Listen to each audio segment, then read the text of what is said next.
doing good now. That's moving. Right. Yeah, that's right. And we've got the scene switcher back.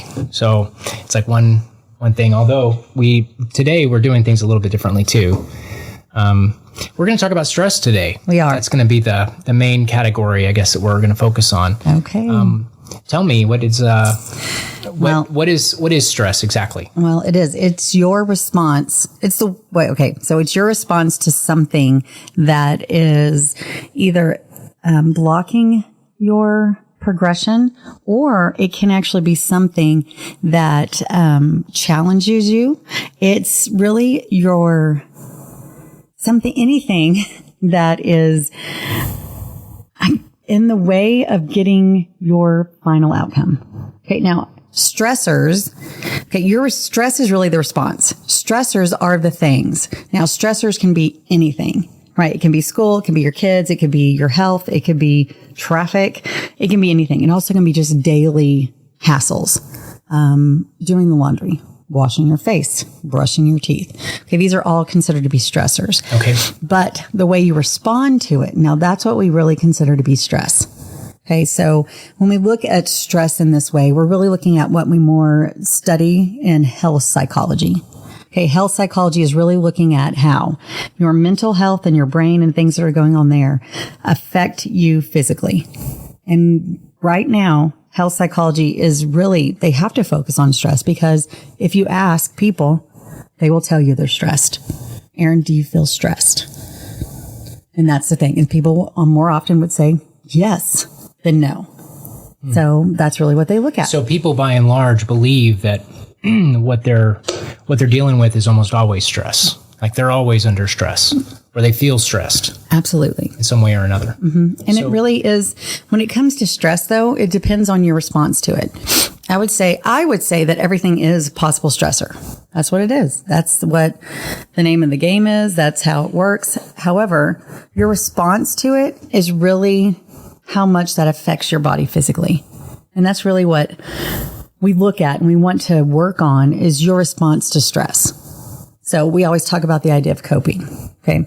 When I ask people about coping, right, we have many different ways in which people say they cope. So I have a good question for you. How would you cope with something, a stressor that you're really stressed today? How do you cope? How do I cope? Yes. Well, I mean, it depends, I guess, on what the stressor is. Okay. You get to choose. You get to choose today what you're stressed about and how you would cope with it. Okay. You know me, I'm never stressed. I know. I'm never stressed. I don't know. What is a stressor? I think probably needing to fit everything in, being a dad, and feel confident that I'm doing everything that I need to be doing to be a responsible, good, loving, and I guess accountable dad. Okay. You know, that would be a stressor to making sure that, and while doing that, also being a good husband. Sure. Okay. So how do you deal with that? I just sit alone in the dark. I'm just kidding. I think that I just try to get as much done as I possibly can. I don't know if that's really dealing with it, or if it's just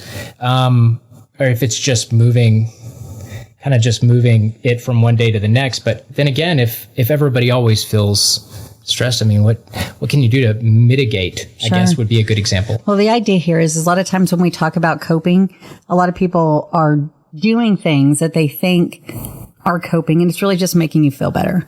Okay. Coping is not about feeling better. Cope is dealing with the stressor. So I hear a lot of times that people are stressed about school. So I'll ask them, like, okay, so what do you do to cope with your stress? And they'll say, I go work out. Okay. Well, that's not really coping with school. Okay. It is a self-care, which is really good. I have no problems with self-care. However, if you are dealing with school and you have too much to do, then how is saying, okay, well, I have all this stuff to do, I'm going to go work out. Right? How is that helping? It's really what we consider to be avoidant coping. Okay. Not that it's not healthy for your body and it's not good. It is to kind of relieve some of the different feelings that come up with stress. It is not necessarily a coping strategy. And that's what I think that as parents, as teachers, as everybody, we are really not very good at telling people how to cope with situations. We're really great society's great. The community's great. TV's great. Parents are great at teaching people how to take care of themselves. Self-care. But self-care is not necessarily coping. Okay. And that's one of the biggest issues. And I talk to all of my students about it is, yeah, you're doing great at self-care, journaling, listening to music, finding hobbies, working out, doing yoga, meditation. Fantastic. But that's not coping, because the definition of coping is dealing with the stressor. Okay. If the stressor is you have lots of stuff on your plate that you want to check off and be like, yes, I'm doing that. Yes, I'm doing that. Okay. First of all, for you, what I would tell you to do is you'd have to measure. Right? How would you measure if you're being a good dad? If I'm there. I mean, it's kind of like asking somebody to prove to you that they love you. It's not really something that you can prove in that way. It's like I think it's a long-term investment, but I mean, you have that problem with every investment. And I would argue it's the same way, being able to find a metric for success. Being a dad, it really is, or a mom, or I guess being good at anything takes time, and it takes enough time that you can look at, I guess, what we would call like longitudinal data, right? And kind of going, okay, well, I did okay. And the only way to really perceive that, if you're trying to do it, I guess, in terms of data, it's not really a data thing. It's really not. You want quality. You want that to be absolutely. And obviously you want them to be. What's the word? I think looking back, it becomes more clear as to whether or not something was successful. Absolutely. And that's one of the things that does come so stressful is because we can't measure it. What is the measure? Did I do a good job? I don't know. Okay. When we don't know things, we can't control things. We can't measure it. We can't check it off. It does make it harder to deal with the stressor, to cope with it, because I don't know. I don't know if I did a good job. Okay. But that's the idea, is when we also look at stress, we also have to look at it a different way. Okay. I personally am very, very competitive. So I always look at things as a challenge. So even if it's something and people have all these things to give me, I don't look at oh my God, I'm like, what am I going to do? Instead, I'm like, watch this. Yeah. I'm about to take each thing down and get it done, because that's just what I am. And that does help me deal with stress a lot better, because it's not like, oh my gosh, it's overwhelming and I have all this stuff to do. Instead, I'm very, my thing is I have to do a to-do list. And I actually have some sort of pleasure when I actually check it off or mark it out that I've done it. Okay, if I don't make that to-do list, then I'm kind of all over the place. I'll do one thing and then do another thing and then all of a sudden I realize, oh my God, I have done nothing that I was supposed to do that should have been on my to-do list. Okay, so every morning I come in and I have these little sticky, and I'll just start running down. Okay, today I need to do this, this, this, and this. And then I have other stuff that I know I won't get done today, but at least I can start it. And then I just mark it off. And it feels so good when I can finally get that piece of paper and just and throw it away. Right.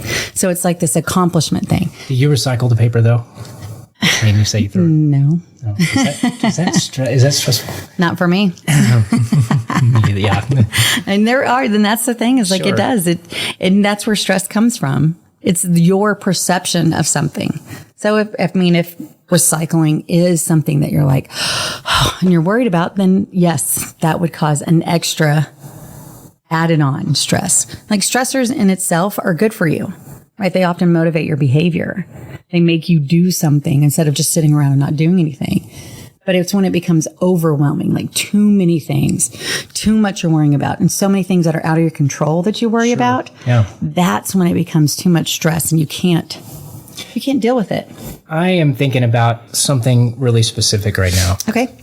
In the 2000s, George Bush, or President Bush, is at a press conference, and the war in Iraq is going berserk. Mm-hmm. People are frustrated because they didn't like the fact that we went to war in Iraq.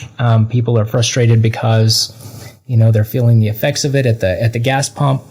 They're frustrated because they've lost a friend, or they've had, multiple friends or family members that are overseas, and they're worried about them, and But they asked him at a press conference. The press asked him if, and I forget what newspaper or TV station asked, how do you think history will judge you?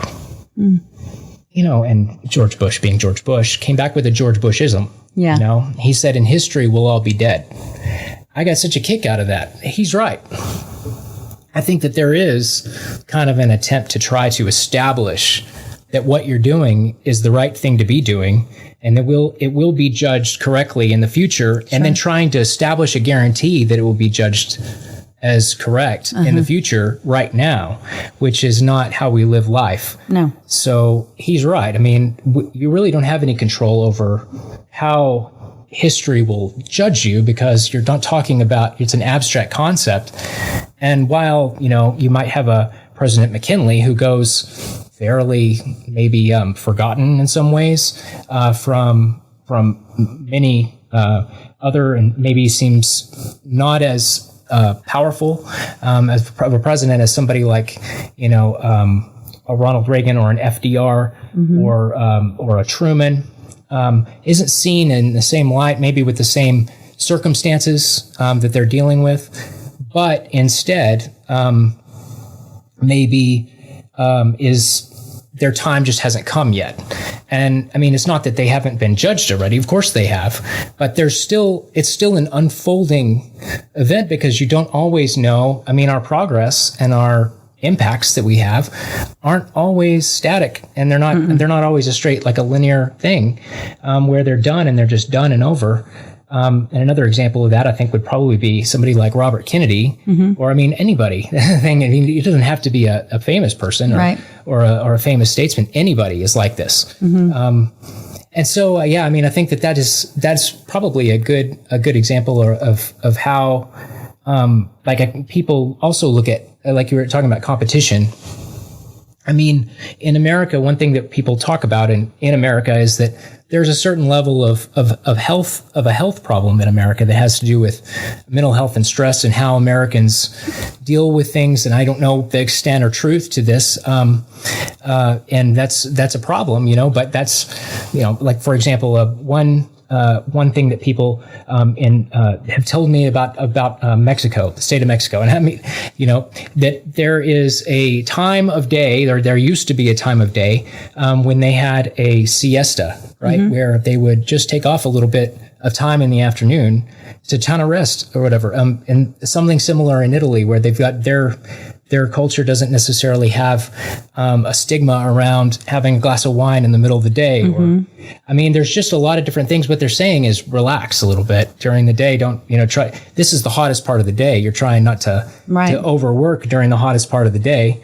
And I think my understanding was we used to have something like that in America back in the early days, like pre-revolutionary war stuff, where people would work during part of the night even. Yeah. Because it was cooler outside, and it was a good time to work. That but makes in the middle of the afternoon, when it's so hot, I mean, that's just not the best time in the world to be working. I mean, it was probably just another way for them to cope and deal with the problems that they were dealing with at the time, which was largely, probably heavily manual labor driven and lots of outside work. So anyway, that's just to say that it seems like there are things culturally that we could be doing. And it's not necessarily indicative of everyone in America, though, but it's something to think about, because we are very competitive in America, and time is money. So to provide time to do something else, that's just seems like just sitting there. Right. I mean, even if you're running through the list of things and doing a little bit of this and a little bit of this, as you were talking about a second ago, and after, an hour and a half of having gone through it, you sit and come out on the other end and say, well, I mean, I haven't done any of these things really, or not completed any of these tasks, which is really the goal. But you've kept your status of staying busy long enough to get you to the next day. Sure. So I don't know. I mean, well, it's funny that you even brought up the whole idea of resting, and because what we see is that stress, one of the biggest symptoms of stress is not sleeping. So, and then not sleeping is also one of the biggest causes of stress. So it's like it's a big, huge snowball that can keep going. So I always joke in my class, and I said, you know what, we should make all of you have a time where you just take a nap, where you have to take a nap, just an hour a day. Just 1 hour you take a nap, because it's time for you to, just shut down. and then restart back up. And I don't know if that would get rid of stress, but it would just kind of help with the idea that sometimes not sleeping causes stress. And just having that one more hour of sleep may help. I don't know if it does. Right. I think it makes a lot of sense, but we're definitely this culture of go, go, go, go, go, go, go. And if you're sitting, then you're lazy. Right. Like the commercial I saw the other day was Lazy Boys. Have you seen that one? They're like, we the people. Like the recliner? Yeah. And they're like, we the people, the parents of the world reserve the right to be lazy. And it's like, we're going to sit down and, and it was like, okay, but why do we make it like it's a bad thing to just get that rest for a minute, to just sit for a minute? And maybe that is where we do get some of that stress relief. Now, and this is where we could also cope. Because I always talk about also when we're looking at stress, a lot of times if we don't talk to other people and kind of get some input, we can make that stress even worse. Like things that are happening to you, right? This idea that all these stressors, like, oh my gosh, this happened and it's in your head and you're like, oh my God, what am I going to do? But if I sit down and talk to you about it, all of a sudden, you may, hey, I can do this and help you. And you're like, oh, right. One of those less stress. And all of a sudden you're not as stressed anymore. So actually talking to somebody actually is a good way to cope with some of the things, because it actually gives you a time to figure something out, to make a plan, and to maybe even get help. Help is not a bad thing. And that's another thing we have a stigma towards. And that's why a lot of times people are stressed. Right. By help, you mean like assistance? Yeah. So even if it's like you saying, oh, you know what? I can go do that real quick for you because I'm already headed that way. But if I would have just kept it in my head, like, okay, now I have to go to do this and I have to go down to the testing center. I have to do this. But if you're already going, then you can help me. And that's one less thing I have to do, to go down to the testing center, and I can get something else done. I have that time that I didn't have, right? Because we always say we don't have enough time to do everything. Right. But sometimes if we help each other out with that assistance of some sort, even if we just know, people are willing to do things for you and not expect anything in return, because I'm sure that you'll do something for them someday too. Sure. Yeah, that's really interesting. I mean, I don't really know. I don't think about like some things as being stressors. I think of them maybe as being something like, it's funny too, because a challenge is also different from a stressor, but I don't really know why. And that may kind of lead you to think maybe it's just not something that I consider to be two different things. I don't know how many Americans think about those two things being separate. But of course, challenges can create stress. Mm-hmm. They don't have to, though. Nope. And I mean, there's certain things too, like again, things that are just unknowable. That kind of, I mean, to bring up the George Bush example of the President Bush, dealing with that. He also had some other things. I remember reading in his book, not in one of his books. I think he had a couple, right? One was about his dad, and then the one that was like his life up to the presidency and through the presidency, decision points. Uh-huh. In that one, he talks about his time that he spent trying to give up alcohol. And I think that in the 1970 or something, like some 1970s, 1980s, he was fairly kind of a party goer. Yeah. You know what I mean? Which you could totally see his personality being a really fun person, the center of the party. Right. You know what I mean? Fun, funny, and has lots of, just a good time. Mm-hmm. And really that being kind of a networking time of his life too. His dad's vice president from what was that time, and then becomes president of the United States. He's working, somewhere on the side, and really gets to know some of the people that are going to be kind of the center of gravity there. But really it's his wife. Mm-hmm. I think if I remember right, before he becomes governor, in his decision points, I think he opens the book, if I remember the first 20 or 30 pages, somewhere in there he hits on the fact that it's been 20 years since I've read it, or however long it's been. He said though that if he hadn't done that, none of the other things would have been possible. And I thought, what a helpful thing, because you don't really quite think about success being driven by something that you're giving up, right? In the present. And I think that's also pertinent to it as well, as figuring out what you can cut out. Maybe that's what you're saying with seeking like assistance. Absolutely. And not only that, you do need to prioritize, right? Find out the thing that's most important to you. Like, why are you here? What are you wanting to do? right? And then all of a sudden, the other stuff that you're worried about or involved in, or, like, oh gosh, I have to look like this, or, oh, I have to do, well, do you? Is that part of the steps to get you to your end goal, your priority? And if it's not, stop stressing about it. Okay. And that's really huge. It's almost like you're cutting away, you're slimming the fat. That's what it is you're getting rid of all the stuff that it's not going to get you to your goal. If it's not going to get you there, then why are you wasting your time on it? And that's really what I talk about in my classes. You just need to prioritize what you're doing. Okay. And the truth is, it's really kind of a scary, but it's also very refreshing. Okay. Because when we look at stress and everybody says what stresses them out and why, the truth is you're the one who causes the stress. The way that you perceive it, the way that you look at it, or don't deal with it causes the stress. So you're in charge completely. You're in charge of the way you feel. You're in charge of the stress that you feel. You're in charge of different things. Now, I understand that unexpected things show up. However, if you prepared, if you've planned, if you have things, even if those unknowing things come up and you have a support system, you're going to be okay because you've already planned ahead for different things to happen. That doesn't mean that you need to be like super planner of like, okay, if this and this and this, because then that in itself can be stressful, thinking of all things that could happen. Okay, but having a plan that if something does happen that interrupts your schedule or your plan, then, and you have support, then all of a sudden it's not as big of a deal to get through it. Okay, because you can. And that's what's really, I think it's personally, I think it sounds great because now I don't have to worry about the things that I can't control. Right. I don't have to worry about somebody else's happiness. I can't control that. I can only control the way that I act and the way that I'm happy. Now, if somebody's not happy with me, if they are an important part of my life, okay, I'll go out and I'll stress and I'll try to figure out how to fix it. But if it's somebody that just doesn't like me because of whatever, because they see me on a podcast and they're like, ooh, I don't like anything she says. You know what? I'm sorry. Like there's nothing I can do about it. So I really can't stress about that because you're in charge of your own feelings. I'm not in charge of that. And that's what one huge thing I think is the idea of understanding your own autonomy and what you can control. And therefore it just makes it a lot easier. Because I can't control everything else, but I can control me and my responses. And it comes down to stress. Do you think that our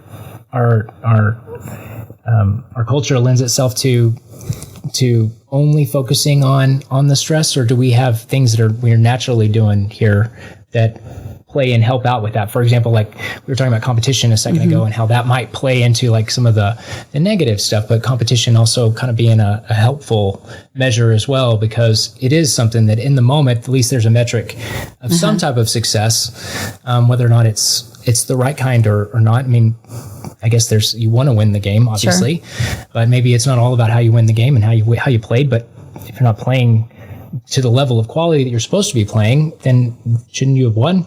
Right. I mean, it folds into itself like the personality. We were talking about personality disorders. Yeah. Like how much of a disorder could it be if it's the judgment of it that's making it the disorder, and yet that's important, obviously. So anyway. So then we can label it. Right. So then we can know what's going on. Yeah, I agree with this whole competition thing. But see, even in that, right? So I did play sports my whole entire life. I'm all the way into college, and now I still try to play, but I'm so broken I shouldn't do it anymore. But I do. But the idea is, yeah, like even if you play and you win, but you don't play to the level that you know you can play at, it can still be disappointing. But I won the game, and that should be the metrics we're looking at, but not, I didn't do. Right. The team won, so I'm happy the team won. But I know, like, I'm not happy with what I did. And so that can be a part of it too. Can it become a stressor? Sure. But it also could just be a motivating stressor, right? We do also have this idea of performance and time. And like there is a certain point where you have too much stress that it's no longer a motivator and actually you start to shut down, right? And that's when we see the issues. That's where we see people who are overwhelmed. But we can also see stress as a motivator that makes you actually perform better. Right. You have to have a little bit of stress. So you're like, okay, I need to get this done now. And so it just depends on the individual and how they perceive and how they handle those situations. Sure. So I would say that, yes, some people do work better under pressure. And that is the idea of stress. So sometimes it works better. So putting things, I mean, I guess that makes sense too. Like in a negotiation, you want to kind of have a pressure cooker element to it, right? I mean, because if people feel like it's a relaxing circumstance enough, maybe there's not enough pressure to get anything done. Right. And maybe not. We'll just meet later. Yeah. The motivation to be able to, you really do need the back and the corner, to be able to figure out how to get out and to be really your best, human self, I guess, and come up with your best human solution to whatever's going on. Yep. And I think that American culture is pretty permissive about giving people those options. Right. And frankly, I mean, I don't know what it's like to live in another country, but it seems like there's, and yet at the same time, there's, admittedly, I think there's probably some other avenues there. Like, for example, the desire, maybe that I think that comes from maybe some type of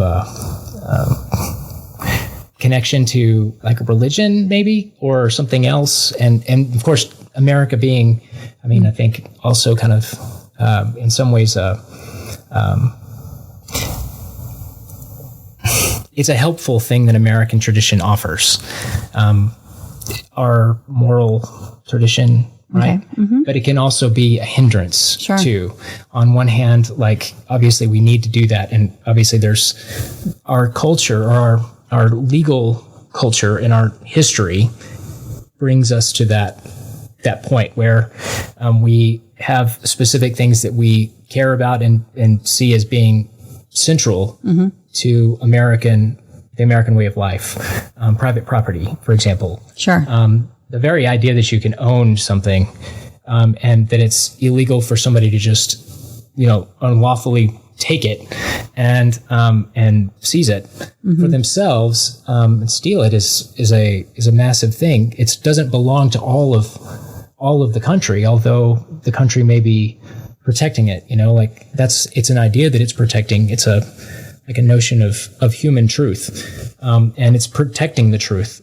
So that's helpful, right? Yeah. I mean, that's not all judgment, but it does prepare, a certain other, like a religious component that I think is developed around it as well. And I'm not talking about just like materialism or anything else, but a whole other, angle that, maybe was being asked about in that moment, because people are already talking about, in the 2000s, they're already talking about how history will judge. So, is it history that you're worried about, or is it the future that you're worried about? And I think, again, to make that point about the press, and George Bush, his response, in history we'll all be dead, like you really don't have much control over the future, right? Except what you're doing day to day, which is going to definitely impact that stuff. And we have a conversation about that in education. Yeah. We talk about it in a different way right now as to how we can best utilize the tools and resources that we have available to teach and instruct and to assess, and what, and also not putting too much stock in it, because just because it's an older way doesn't mean it's a worse way. Right. And so that may be another aspect to it. Like, just because, again, if America is in Iraq in 2003, there's a lot of different reasons for people to be upset about it. Sure. And not just Americans, but there's a lot of pressures also being inserted by all these institutions outside of America that are creating, all kinds of, we don't have any control over that either. No. That's kind of, it's like mitigating the outside unknowns, stuff that we don't have control. You can't, right? If we can't make everybody happy, that's the biggest one. Right. And when you try to, I think that's the simple bottom line of it, is that you can't make everybody happy. And in the future, anybody that's judging you from the future is not going to be happy with everything that you've done. Of course not. Why? No, because they're looking, it would be great though, wouldn't it? It would be great if you could do that, but then you would be able to see, this is where I made a mistake, we can fix it, but you can't. And that's what, we don't need to stress about that. Right. Like but we do. There's a lot of people who do. There's, I think there's like percentages, and there's a large percent of people who are constantly worried about the future. Like they're worried about the future, and their stress levels about the future are what caused them to have physical ailments now because of what's going on. It's like, I mean, there's only so much you can do about the future. Right. So what you need to worry about is the stuff that you can control. And that's what would allow you not to be so stressed, because if once you realize, even though, yes, I want the future to be fantastic because I have 3 kids and I want them to have kids and I want to have my grandkids have a great future. But I mean, what I'm doing right now is the only thing I can control. And what happens in the future, I can't control it. And do I want the best? Yes. But I'm going to worry about the stuff that I can handle now instead of sitting around and thinking about the future. Or what about thinking about the past? Thinking about you can't. How do you change that? You can't change it. Exactly. That's kind of like there's a certain level of comfort also in trying to, I guess, process the past at the same time you're processing the present, because it's a guide. And maybe that's, I think, where conservatives come from in the ideological spectrum. At least try to conserve. They're looking back at the past as a tool for understanding the present. Not that liberals or progressives don't do that, but the whole definition, right, is in the word progression is that you believe there is such a thing as progress. And so when I know that in our classes, one of the questions that I have, it sounds like an instigating question. It's not an instigating question. It's just asking students to think about what it is that they mean by making progress. We don't want to go backwards. Right. We want to continue moving forwards. We want to be on the right side of history. Things like that. And those are all really important things. I'd say those are extremely great goals. Sure. Don't want to go backwards. You don't want to be on the wrong side of history. You want to make sure that you're making the right decisions, the very best decisions possible, with the very best information. And yet, there's still some type of a disconnect somewhere. What they're prioritizing regarding the level of, I guess, interest in the past, because it's not really, again, it's not. The past doesn't belong to conservatives, and it doesn't belong to progressive liberals or liberals, or Democrats or Republicans or anybody else. But it seems to be driving most of the conversation. For example, the conversation about the Constitution, which a couple of days ago there was in the Oval Office, there's a meeting that takes place with Elon Musk and Trump and by the way, I think Elon's his 4-year-old boy or 5 he had his hands in his ears. He's picking his nose. And it's hysterical, and it's true. It's hysterical, but there's a level of satisfaction that you get from the president, kind of sitting at the Resolute desk, looking resolute, and looking at this 4-year-old and kind of cracking up at him. Yeah. In the middle of a press conference about finding corruption in government and things of that nature. There's something very innocent about that has to do some ways with time. Sure, it does. Well, I think it has to do with the right now versus the history versus. I think it does. I think that's huge. Looking at the right now and enjoying that moment with a 4-year-old. Because they're great and wonderful. And I think I was watching somewhere, and I think he looked at President Trump and said, "I need you to go away. Or get away from me," or something. And it was like we'd never say that.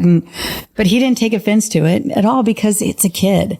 But being in that moment and enjoying it, I think is huge. And I think that's something that we don't do a lot of anymore. It's we're always constantly looking for the future. We're looking for the next thing on our to-do list. We're going instead of just saying, okay, we're here.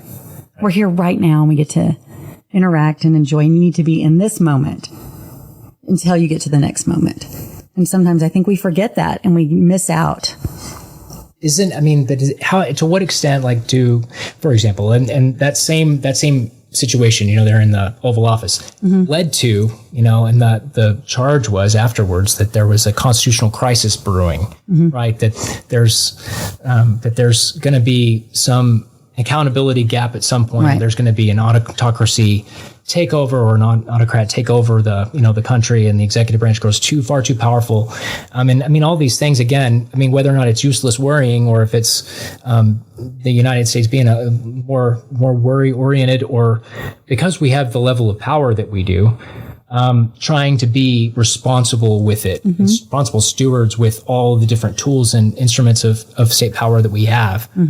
Or also it could also be, just a business model. And if it's the last thing, then, I really want people to be able to try to change that business model, not because it's bad. It's not bad. It's just, I want people to care about the issues at deeper levels. Although you want people to be watching constitutional crisis. You don't want that to happen. It paralyzes you and prevents people from doing the right thing. And and and that's one of the things that we talk about, right? Somewhere where we have, I don't know if you talk about, we talk about it, but it's things that are kind of like already set, right? Like the Constitution, it's set, and these are the rules. But we want to go by that. But has time changed enough where maybe, I don't know, is it time to change some things? And we have to, through amendments and whatnot, but, it's still what we got. That's the whole purpose. That's the whole thing that our whole government was built on. So if we aren't doing that, then isn't our government not doing what it was doing, what it was made for in the first place? Right. Limited powers associated. That's just the whole point of it. But again, this is like, you can make the most complex thing more simple. Right? You just say, okay, so what is the point? Like, where is your end goal? What is the priority here? Okay, let's do it.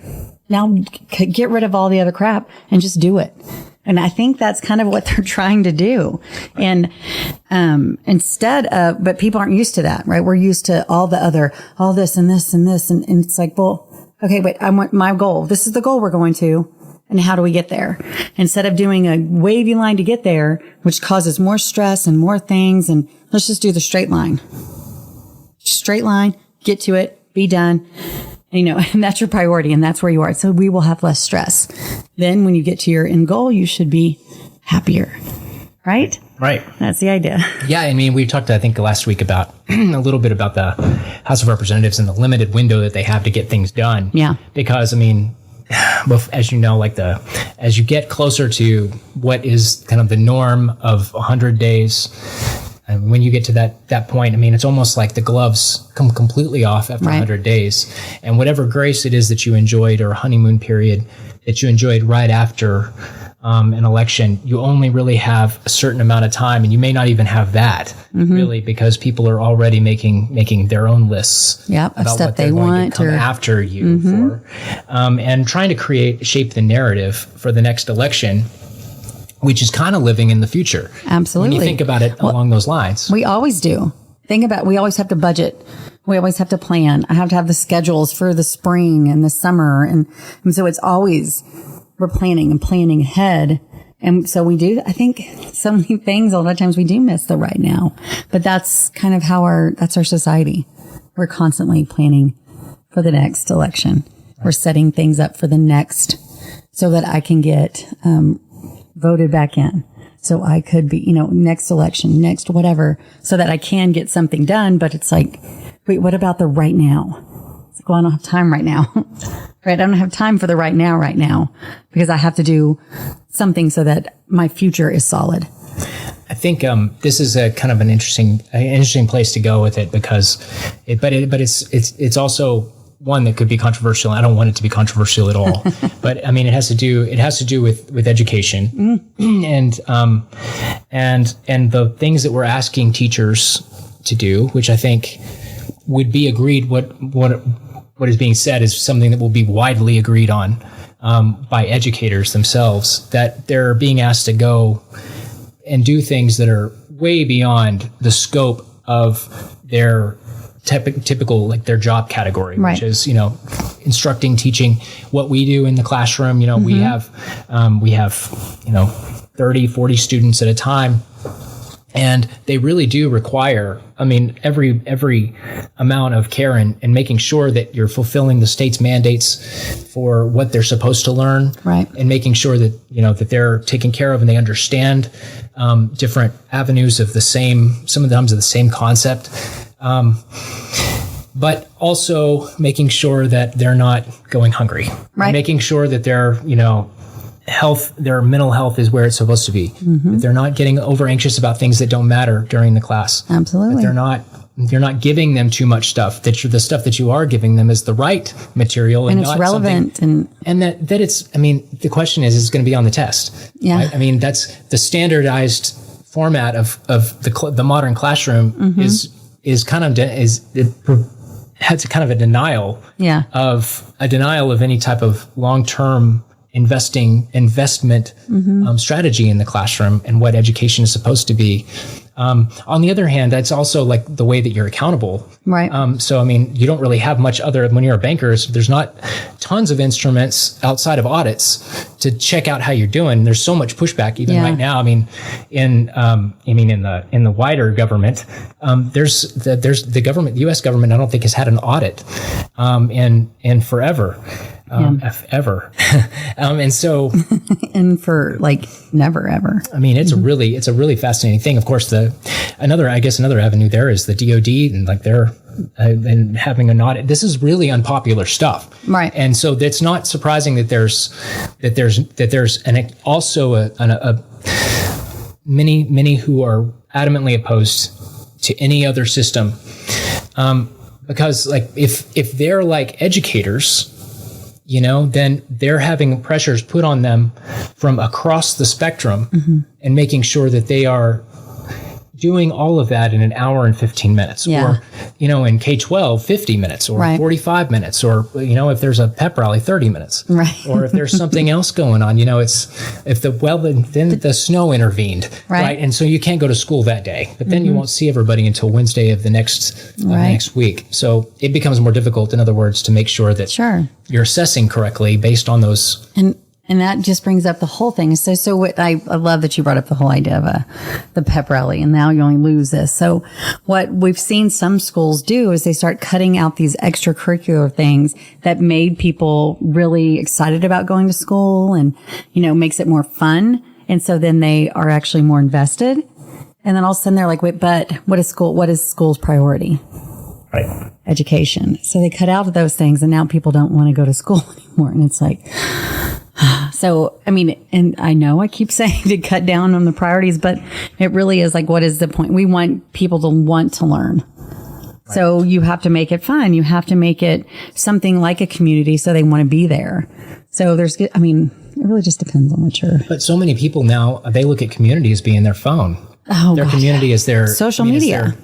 That's an issue. Too, to deal with, because schools, that's another major problem. I don't know if you have students that they're constantly on their phones. I know I do. Oh yeah, I do. In my class is not because I don't think that it's necessarily. I think really it's so much more than you could possibly give it credit for, and it's really everybody is dealing with this, whether they're in Israel or they're in China or they're in Korean Peninsula or Russia or anywhere. Everybody's dealing with these problems and how to get to make sure that their focus stays true, right? And that they are focused on being responsible and accountable and maintaining the systems that have been created in the past. That they are good fiduciary. I like that. Their fiduciary obligation to the future is true, and that they're doing the very best they can to make sure that their obligations are a priority. Oh gosh, you just made me stressed. No. Yeah, no, I sound like an old man. No, but no, it's like that's the truth. If we really think of the big picture and the huge impact that each of us has on an individual life every single day, it could be so stressful, right? But again, like the only way to deal with any of those, huge, big ideas of what we're here for, what's the purpose of life, all of that can cause anxiety.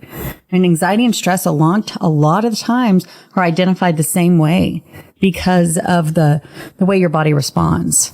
So if something is stressful, we also see anxiety from it. And so, I think that if we really do sit down and think about some things and how important even our jobs, even as educators, making sure that this person has food, right? That's something we said, and it's like, we didn't just do that, but it could have been the thing that saved that person's life.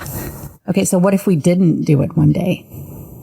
oh my God, that's stressful. Like I just killed something. It's like, right. Oh my gosh. So I think when we think on, it's like a bigger level, this existential type thing that we start thinking of, that's when things become stressful because a lot of stuff, there is bigger things that we can't control. Right. So mine always to mitigate your stress. Because in history, we'll all be dead. That's right. That's a good one. That's pretty. That's pretty it. Good. That sums it up. No, it's remarkable. It really is. I mean, it's just it's an ongoing conversation, I guess, that we'll have to have. I mean, always, moving forward. And I mean, obviously, this is something y'all deal with all the time in y'all's classes and talking about psychology and social psychology, and y'all talk about stress as if it's like it's the center of. I mean, I don't know how big of an issue it is with mental health across the board, but it seems like it would generate a lot of revenue. Well, yeah.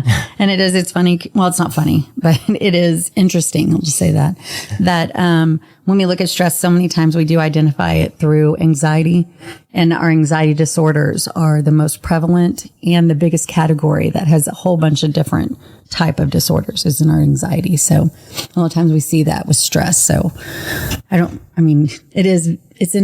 sad, but it is an important part that constantly is looked at through psychology and everybody trying to help people because everybody seems to be dealing with some sort of stress. Sure. Yeah. Yeah. There's a huge number of topics that are so connected and interconnected to everything that I think everything that we've talked about Absolutely. Since we've been back in this format, of course, probably going all the way back to when we started talking, based on, just our fields and everything else going on. There is an extraordinary amount of interplay between all these things. And it's probably because it's social sciences. Yeah. That's exactly right. Like it's not a class. We are really invested and interested in human beings. Yes. At the end of the day, it's really more. It doesn't get more simple than that. We care about learning how to do things better. Yes. If there is a way to do things better, and can you really call it better? And what are all of the different motives and everything else that's associated with it. Mm-hmm. We want to be the very best that we can, which is, I think, again, not to go back to this point, but kind of fulfilling a mandate, like an historical mandate that's meant to be, hey, you want to do everything that you can to bring value in the present. Mm-hmm. And that requires a whole bunch of different things. Yeah. So anyway, okay. Well, we're going to take the next couple of weeks. Dr. Beth's not going to be here for the next couple of weeks. Right. I have baseball things to do. So, cause my senior, and I'm excited. It's so fun to watch him play, and and I'm going to do it because I can. And so I won't be on my podcast. So I apologize, but we'll be back sooner than later. I will be. I'm hoping that maybe there'll be a new guest. Yeah. That you'll have. Yeah, we won't miss an episode. Maybe. I've got to figure that out. It's possible that there will be something else here in the next couple of weeks. We'll figure it out. Okay. So thank you all very much. And thank you. We'll talk to you later. Have a good week. Don't stress out.